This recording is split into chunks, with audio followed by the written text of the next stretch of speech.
Olá, bom dia.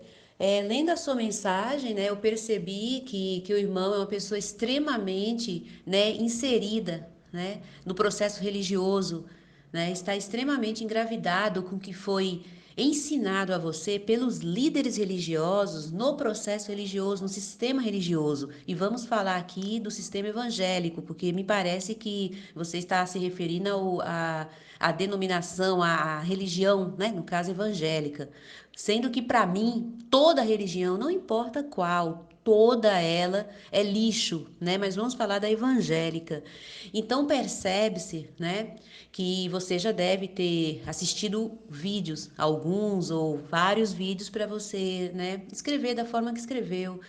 Então, o que eu percebi é que por você estar com a mente totalmente engravidada no que foi ensinado pelos líderes religiosos, não consegue discernir, né? Quando a gente fala contra o sistema religioso, entende? Contra os líderes que pregam para as pessoas uma mentira. Então você não consegue separar as coisas do Pai, o nosso Pai celestial, com o que a gente fala. Em momento algum você pode procurar nos vídeos desde 2009, quando a gente começou, né? São mais de 2.000 vídeos no canal Verdade Oculta 2, é onde a gente trata questões religiosas, né? Sobre religião. Você pode procurar, em nenhum momento a gente fala contra o Pai, contra o Eterno, contra o Messias. Nunca, jamais, porque a gente não é louco. A gente fala contra o processo religioso que está aí. E também pode procurar, a gente não fala contra a pessoa, no caso os líderes, assim, como eu posso explicar? Contra a vida pessoal deles, entende? Em momento algum a gente fala, aponta a vida pessoal como ser humano da pessoa, do líder religioso. A gente fala contra as ideias, entende? É um debate de ideias, que eles usam a Bíblia para dar respaldo para a religião, para a denominação evangélica, entende? E quando a gente vai ler o que está escrito de verdade na Escritura, na Bíblia, você percebe que a instituição religiosa evangélica, não vou nem falar da católica, porque a evangélica saiu da católica, entende? Com aquela reforma malfadada do Lutero, então a evangélica é filha da católica, não tem como negar isso. Qual evangélica? Todas. São mais de 20.000 denominações só no Brasil e vai surgindo cada vez mais. E nenhuma se concordam entre si. Cada uma tem seus dogmas, suas práticas, seus preceitos litúrgicos, suas campanhas. Cada uma tem o seu modo de prender as pessoas, né? Então, assim, esses líderes religiosos, o que eles criaram, que foi a religião no geral, mas vamos se ater aqui à evangélica, tudo que a gente vê nos moldes da religião evangélica, todas as práticas, eu não vou citar aqui para você, que eu penso que você conhece, tudo é estranho às escrituras, você não vê isso. A religião evangélica ela é muito nova.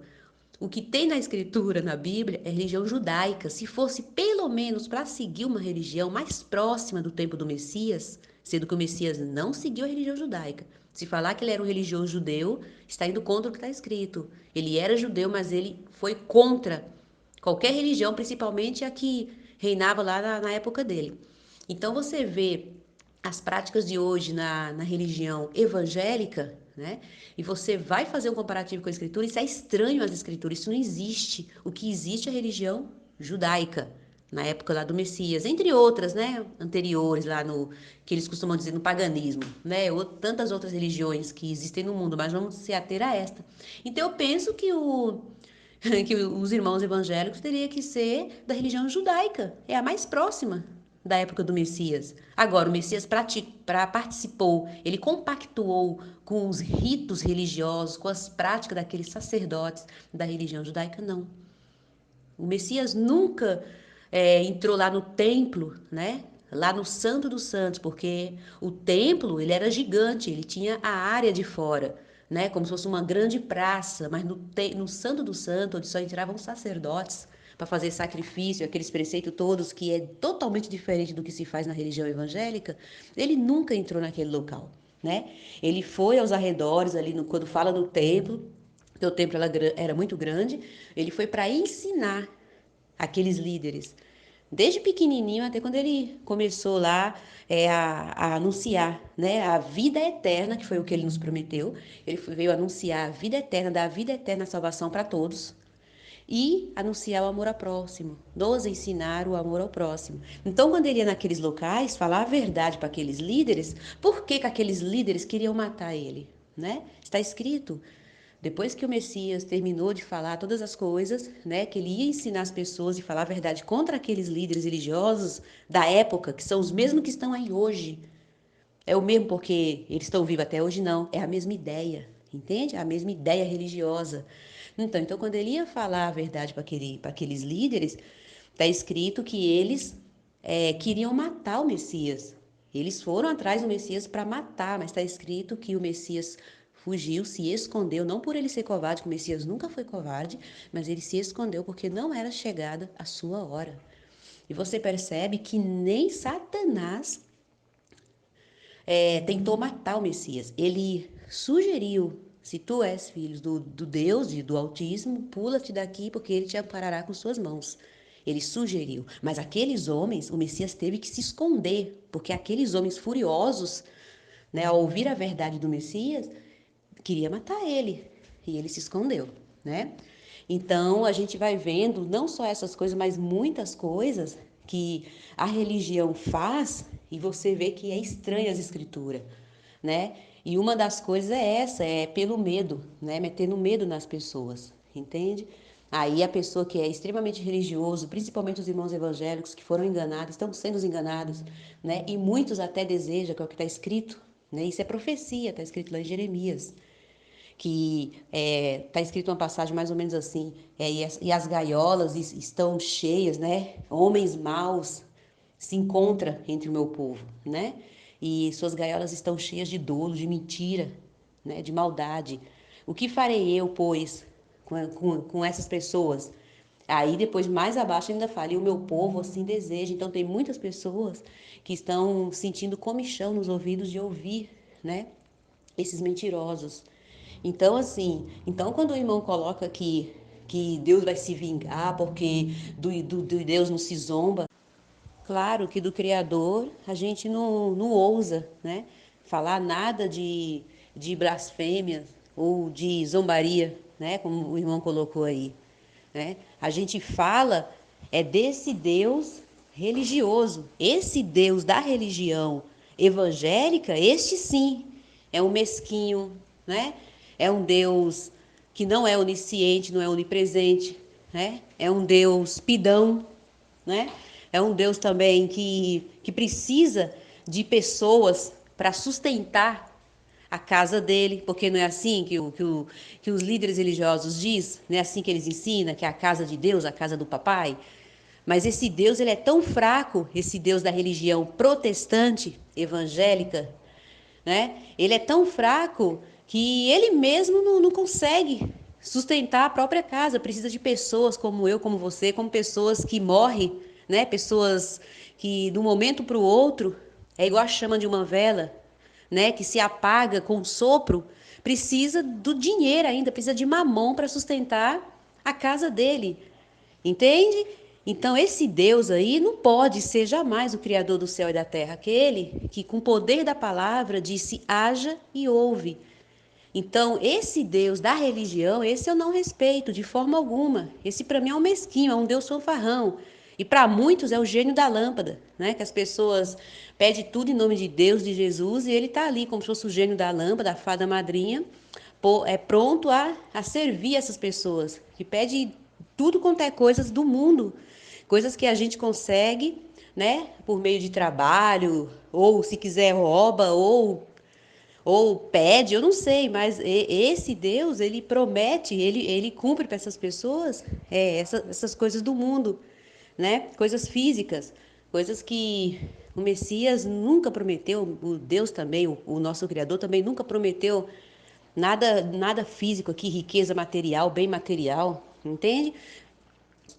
Então, assim, então quando o irmão coloca que Deus vai se vingar porque do Deus não se zomba, é claro que do Pai a gente não zomba dele, em momento algum. né? Mas aí é como se fosse um Deus carrasco. Por quê? Porque você conseguiu fundir o Criador na religião. Você não consegue, assim, discernir, separar que quando a gente fala nos vídeos, a gente fala contra a religião. Não é contra os irmãos, não é contra o lado pessoal, a vida pessoal dos líderes religiosos, mas é contra a ideia deles, que eles usam a Bíblia para dizer que a religião evangélica é a única que salva, é a verdadeira. A pessoa tem que ser evangélico, tem que ir lá nos fundos da igreja e aceitar Jesus. Porque se você parar para pensar, quando você estiver aí no teu culto, você dá uma analisada. Tem a frente, o púlpito está lá nos fundos, mas o pastor, ele fala, vem aqui na frente. Não, mas é o fundo da igreja, né? E essa prática de levantar a mão, isso é estranho da escritura, isso não existe. Entende? Aliás, prática nenhuma da religião evangélica existe. Eles usam versículos, capítulos, para dar respaldo à mentira que eles contam. Eles contam uma história inteira e usa versículos e capítulos. Conta a história de Davi, as riquezas de José, não sei o que lá de Abraão. E passa isso para a vida das pessoas, coisa que aconteceu com aqueles homens, e passa isso para as pessoas, e mostra versículos e capítulos. E a pessoa não lê a Bíblia linearmente para o entendimento abrir sobre o que realmente está escrito. Entende? Então, assim, então quando você fala que, que Deus vai se vingar, isso é típico, isso é comum no processo religioso. E, infelizmente, faz com que os seus membros, né, pensem da mesma forma. Mas não, pode dar uma olhada nos vídeos, a gente jamais, nunca falamos nada contra o Eterno, contra a sua santidade. O que a gente fala é desse engodo maligno que está aí. Entende? Porque a religião evangélica, qualquer uma, presbiteriana, a adventista foi a Ellen G. White, o Testemunho de Jeová, que também é cristã, do mesmo jeito, saiu da religião protestante, é do Thales Russell, CCB é do Smith lá, né? Deus é Amor é do Davi Miranda, Universal é do Macedo, cada religião tem seu Deus. Porque depois da primeira assembleia saiu várias vertentes dentro dela, cada uma discordam entre si. Então isso aí é uma Babilônia. É a Babilônia religiosa. Isso é uma Babilônia, uma confusão sem tamanho. O Messias não compactua com isso. O nosso Criador nunca compactuou com religião. O Messias, ele destruiu os 3 pilares da religião, em que o Messias, ele acabou com a figura sacerdotal, prática de culto divino e santuário terrestre. Entende? O que é figura sacerdotal? É pastor, bispo, padre, guru, líder religioso, monge, é qualquer um que se coloca entre o eterno e as pessoas, qualquer um que exerce uma função espiritual na vida das pessoas, que diz que é ungido, que diz que, né, que é um líder espiritual, que é um pastor, que é um padre, um guru, um bispo, qualquer um, aí eu já coloco qualquer líder religioso de qualquer religião. Então ele acabou com a figura sacerdotal, prática de culto divino, adoração a uma divindade, no caso da religião evangélica, eles dizem que adora a Deus, né? Prática de culto divino, né? E santuário terrestre, que no caso seria o templo religioso. Qualquer religião pode ser um templo grande, suntuoso, pode ser uma igrejinha ali na esquina, mas é um santuário terrestre, entende? Não sabeis vós que vós sois um templo e morada do Espírito Santo? Morada do Altíssimo, está escrito. Mas a pessoa até sabe disso, mas é só para saber. Mas na prática, vai nesses locais, não vai no falso templo. A pessoa sabe que é templo e habitação do Altíssimo, mas é só para saber. Isso é hipocrisia. A pessoa tem que tomar posse, vamos dizer, eu sou o templo e não preciso de frequentar. Mas aí eles, no caso, né, os líderes instruíram as pessoas a dizer que tem que estar junto. Aí uma coisa vai puxando a outra, mas sobre todas essas questões, a gente fez vários vídeos. Né? Caso você tenha interesse, dá uma olhada lá no canal Verdade Oculta 2, que eu penso que já conhece. Assista os primeiros vídeos, né? A gente leu a Bíblia de Mateus Apocalipse e tem lendo e-mails, tem várias séries bem interessantes, tem o Sabia. Com essa série Sabia, muitas pessoas têm despertado desse engodo que é a religião. No caso, a evangélica também, né? Desse engodo maligno que é a religião, né? Eles dizem uma coisa, eles quem? Os líderes religiosos dizem uma coisa, mas o que está escrito é outra coisa. Essa é a série mais nova que a gente está fazendo, entende? Então, assim, Quando eu vejo mensagens assim como a sua, eu fico muito triste, entende? De saber como esses homens, desde a morte do Messias, vêm enganando as pessoas, né? E pessoas que não têm o mínimo de discernimento, não porque não são capazes, porque são. Mas esses líderes cegaram o entendimento, eles colocaram o raciocínio das pessoas em coma. Então elas não conseguem discernir, esses homens, conseguiram fundir, eles conseguiram prender Deus nessa caixinha chamada religião. Então, a partir do momento que alguém fala contra a religião, a pessoa já acha que está falando contra o Pai, contra o Criador, e não é. O Pai está livre de religião. Ele está em todos os locais porque ele é onipresente, ele está em todos os locais. Mas ele não compactua com religião alguma, entende? Então eu parei nesse tempo para responder, né? Porque eu achei por bem, porque você entrou em contato aqui no meu zap particular. Então eu penso que é mais que comum, né? Eu dar uma resposta. Mas caso você tenha interesse, dá uma olhada lá, né? Nos vídeos eu penso que você não vai ter nada a perder, não está escrito, analisar e tudo, reter o que for bom. Mas a religião evangélica fala para a gente analisar só os escritos dele, só os livros das igrejas dele, das denominações, cada um tem a sua, né? Cada um tem a sua doutrina. A doutrina da presbiteriana não é a mesma da doutrina da denominação que a Ellen G. White criou, a adventista do sétimo dia. Né, as coisas que o Macedão criou lá no antro de perdição dele não é os mesmos dogmas nos outros antros de perdição religiosa, que no caso é Brasil para Cristo, Deus é amor. Vixe, é uma salada de fruta, é uma confusão, isso confunde as pessoas. Mas está escrito que o meu povo assim deseja. Então não é que as pessoas não tenham entendimento, não é que não tenham raciocínio, é porque foi cegado, estão cegos, entende? Mas é isso.